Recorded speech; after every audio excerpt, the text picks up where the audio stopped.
I am Chaitanya Paranjape, BTech Engineering Physics final year, and I have had research experience in particle physics, phenomenological, theoretical, and I want to pursue research in theoretical particle physics in the next coming years. Maybe I'll pursue a PhD also.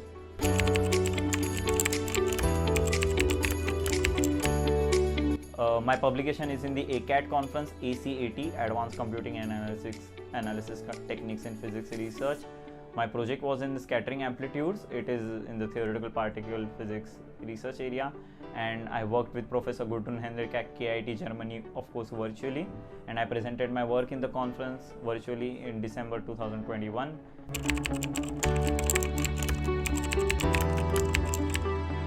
Well, there wasn't really a publication process. There was a process, but I first had to present my work in the conference.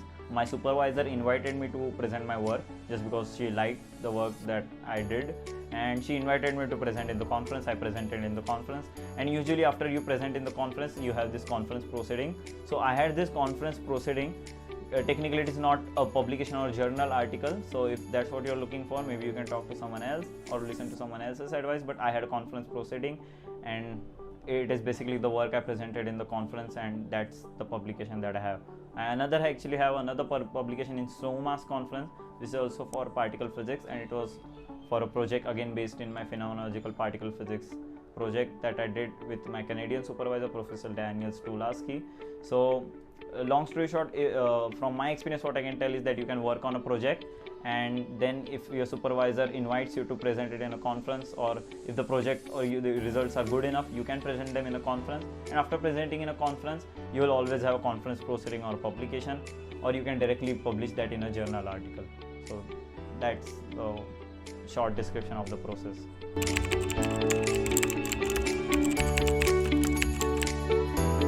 Well, as I said, my publication was that I presented in conference, and now it is a conference proceeding.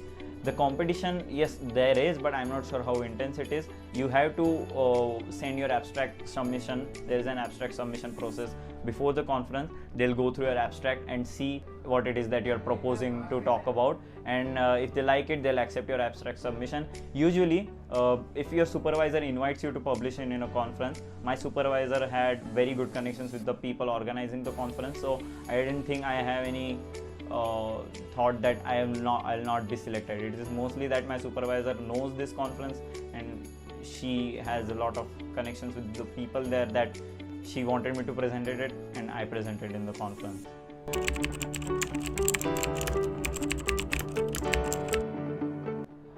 Well, if you're looking for eligibility criteria of presenting in a conference or publication, well, I think almost 99 or 90% of the cases, there's not really a CGPA or a branch criteria for publishing your work.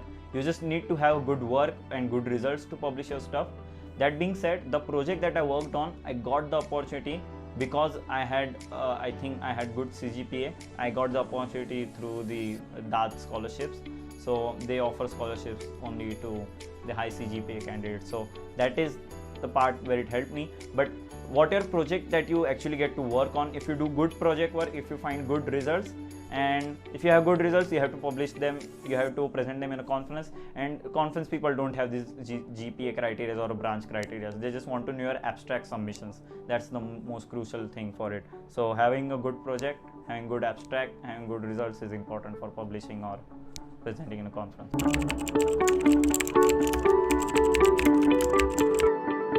Well, this accomplishment definitely is helping me and has helped me in my career. In the conference, you get to connect with a lot of different people, and my supervisor, as I said, had connections already with the people who were organizing the conference. I got to build up on my connections. I got to interact with the people who are representing the other work. Then you get to have the idea that what is going on in your area of research, and what are the current developments, what are the current challenges, what are the current problems. You also get to personally connect with the people, and yeah, I think you should not aim for these conferences and publication. You should aim for good research projects. If you get to work on a good research project, you'll get connections with your supervisor. They'll automatically kind of help you with connections further on. You get to work, then present in this conference and have publications. So it definitely helps you in career in the aspect that you get to work on a project. and if you have results, you get recognition either in a conference or publication.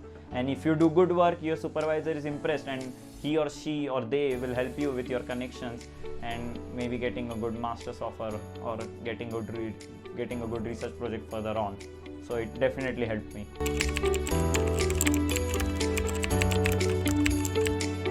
Well, first of all, I would say don't think about the publication or presenting in a conference. Getting into research area is very tricky subject, and sometimes you can get into a particular research area, sometimes you cannot. Sometimes a particular research area is on its steep rise and there are lots of opportunities, then it's easier to get yourself involved in particular type of research area. Some of the research areas are notorious for very high competition, like theoretical physics is notorious for such a high demand and very short number of positions, so it is really intense. What I suggest for getting into this particular research area is that first of all, you should be confident about what you want to get yourself into. You cannot just pick up a subject and be like, I want to immerse myself in this subject. You need to be sure about what your interests are, what really specifically in this area of your work excites you, and maybe have some idea that what would you like to do. And then it's mostly just finding good projects, finding good professors, and or finding good industrial positions or any sort of work to explore your interest and expand your expertise. You need to work on projects, you need to connect with professors, maybe send in good emails. The main project that I worked on, I presented in the conference, I got the opportunity for the project through the email, the cold emails that we call it, that I sent to my professor. You can try to approach the professors that you are interested to work with. But before that, I was sure about working in this area of work because I had worked on a study project earlier with some earlier people, and I had some experience. I had the main prerequisites, I would say, and a good confidence that yes, I want to work in this line of work. So that's what I think kind of helped me work with the supervisor. She knew my interest and she knew the steps I had taken to really be involved in this area of work. Otherwise, a really good supervisor or someone who is top at the field will not allow an amateur to just take up a good research project. You need to have at least some study experience of that area of work before. So try to immerse yourself deeply into some area of work that you're really interested in. Find your own interest. It takes time, but it is really important. You should not rather be doing something that you're not so sure of just because you wanted to get into research. You should be sure of that you want to work in this area of work even after 10 years. Then it will help you to get good projects and just expand your expertise.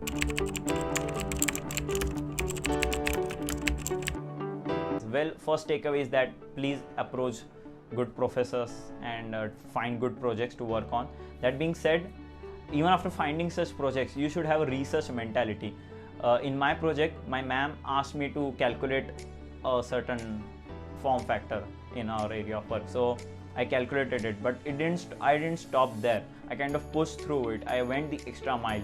I calculated other form factors and I calculated the whole amplitude. So I think that's what really impressed my supervisor, and she was happy that not only did I only did the stuff that she asked me to do, but I also went the extra mile and I did stuff out of my own interest, and it helped in the end. So she was happy that I was not doing project for the sake of doing the project. I was doing the project because I wanted to learn more and I wanted to do more and I wanted to go towards something that maybe no one has ever done before. So have that passion, have that interest to push through and try to push through. If your supervisor tells you to do something, please do that or communicate with them if you cannot do that, but try to show your interest. Take some work before you just drop her or drop them an email and say that I'm not able to do this. Try to put in your own work and see whether you can push through something or not. Your efforts matter, and taking that extra leap will always help you in the end. And common mistakes that you should avoid, I would say, is just blindly working on something because people are doing so, blindly getting into research because someone else did, blindly emailing 10 professors just because they have good H index. Don't mass email. Don't work with professors just because they have good H index. Don't work with professors just because they are from a good university. Go through professors, go through industrial work, whatever they are doing. Find what they are doing. Read the abstracts, read the papers. in the paper, if you don't understand, even I don't understand most of the papers, you have to read the abstract at least. You have to read the conclusion, the outlook that they have at the end. Like what are they aiming towards when they are doing the research. You should have a good vision as to what really you want to do if you want to work on this topic. You should not just work on a topic blindly.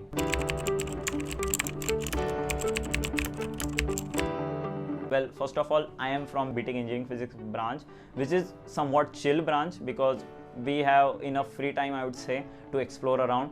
Other branches like mechanical, so you guys have very hard time trying to explore into other things. You're just very occupied with the engineering drawings and stuff, so it's really hard to say for all of the people. But I would say if you are passionate about something, somehow you will find the gaps in your time to push through. Even a 10-minute video about a public talk by some scientist on your topic that you are excited about, even watching that 10-minute video in a night can help you expand upon your interest. And culmination of all those efforts that you do, after 2 months, after 3 months, maybe you'll realize, you know what, I don't want to do this, I really want to work on this. And when you're confident that you want to immerse yourself in some topic and you want to use your expertise for something and you're really passionate about it, then somehow I'm sure you will find the time. Otherwise, it's always up to you. It's very hard to manage time, I can understand, but at the end of the day, you have to somehow do that.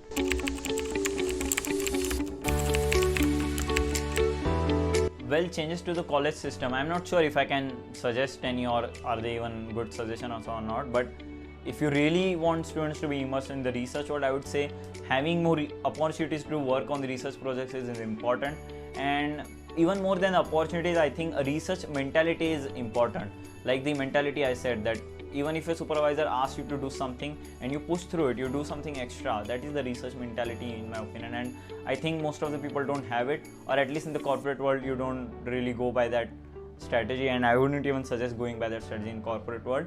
The specific suggestion I would like to have is having more seminars or just public talks at our institute or whatever clubs that you have, to promote more research, to know what is happening in the world, what are the different breakthroughs that humanity is making right now. Because at every instant, at some part in the world, in some laboratory, there is happening something exciting, and someone in the world is working on some exciting topic that might have a really huge breakthrough tomorrow. So people should know more about these topics, and people should know that there are lots and lots and thousands and 10,000s of millions of opportunities to work on a very exciting research project. It can be theoretical, it can be experimental, it can be something innovative, it can be psychological, any sort of subject.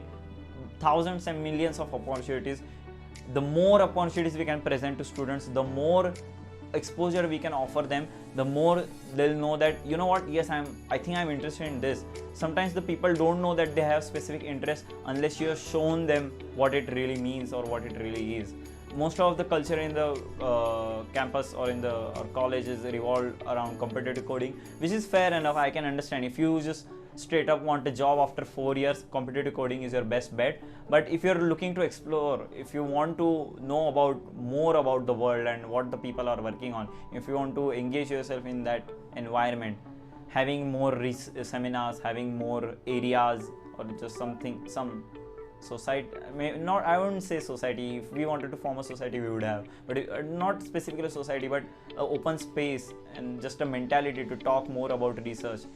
There is a world outside of competitive coding as well. Just accepting that, I think, will be very important.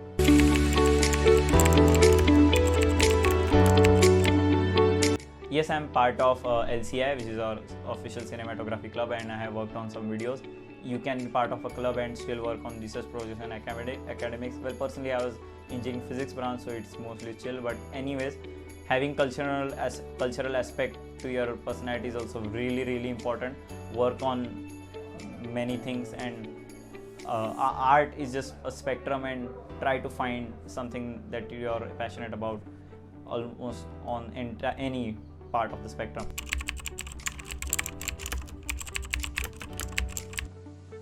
Well, my future career plan as of now is to at least pursue this Masters of Research, and then I would like to apply for a PhD and work on a good topic, work on a good problem, and try to find some breakthrough that I can and really contribute to the theoretical particle physics research area. I'm mostly passionate about that, so I would like to do research in that. That's the end of it. PhD, then you have to do postdocs and then a faculty position at a good university.